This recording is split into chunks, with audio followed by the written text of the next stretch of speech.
Hello friends, welcome to Dipta's Pathsala.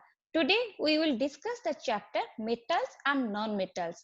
After completion of this chapter, you will be able to compare between the metals and non-metals, and you can also describe their physical and chemical properties. So today in this session, we will particularly discuss about the physical properties of the metals.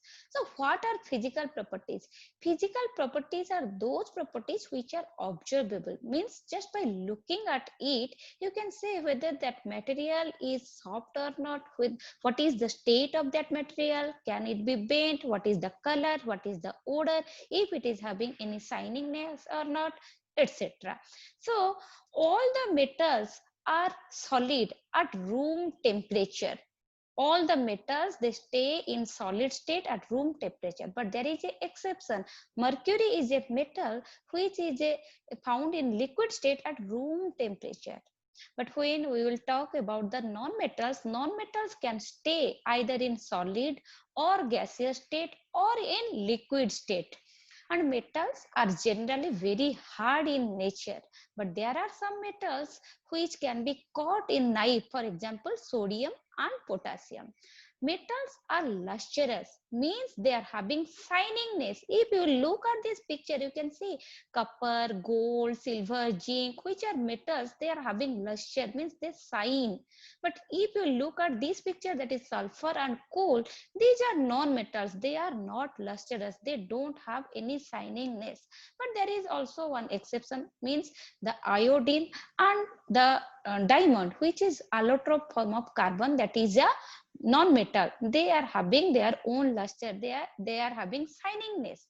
Due to the shiningness of the metals, they are used to prepare jewelries. You can see these are the jewelries, mostly we prepare them from gold, silver and platinum. Understood? Moving further, metals are malleable. They show the property of malleability. It means if they will be beaten, they will produce thin sheets. Metals can be beaten into thin sheets. You can see if you will strike the iron nail, it will become flat. Like that, copper can be also beaten into thin sheets. And here you can see the picture of the aluminum foil. Aluminum is very malleable in nature, that's why we can prepare thin sheets out of it. We generally use it for wrapping our food. Here you can see how we have made the iron sheets from iron metal. Look at this picture, this is gold foils. Okay, so gold is the most malleable metal. It is very malleable. But on the contrary, if you think about the non-metals, look at this picture, you can see this is the picture of a coal. If it will be striped, then it will break into pieces. We cannot prepare thin sheets out of the coal because non-metals are not malleable, they cannot be beaten into thin sheets. Understood?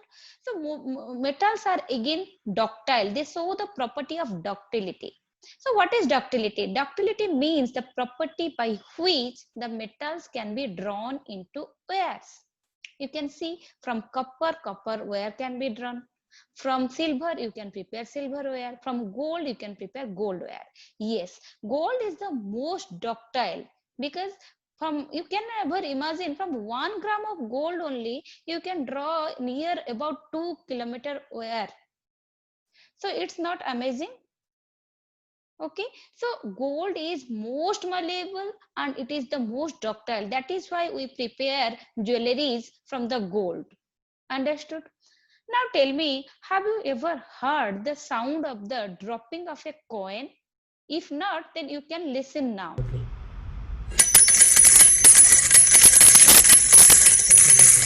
Did you hear that sound? Again, have you ever heard the sound of a bell? Now, can you tell me why in temple the bells are not made from wood? Yes, this is because wood is a non-metal and non-metals do not produce any ringing sound because they are not sonorous. Only metals are sonorous. They can produce ringing sound. That is why metals are used to prepare musical instruments. Now, the metals are good conductor of heat. How you will understand this? We can conduct one experiment to understand that whether metals conduct heat or not. Just look at this picture. You can observe this is an iron stand and an iron metal rod is fixed here, and again 4 pins are attached to the metal rod by means of wax, and here is the candle. If we will light the candle, it will heat the one end of the metal rod, and from one end it will transfer to the other end, and one by one all the metals will fall down because all the wax will be melted due to the heat of the metal rod. Did you see? So from one end to the other end of the metal rod, heat was transferred. Because metals are good conductor of heat. That is why you can never touch a pan which is on the flame, because it will affect or it will burn your hand, it will burn your skin. That's why you might have seen most of the cookware nowadays, their handles are made from either wood or from the plastics, which are insulators. They cannot conduct the heat. Understood? Now, can metals conduct electricity too?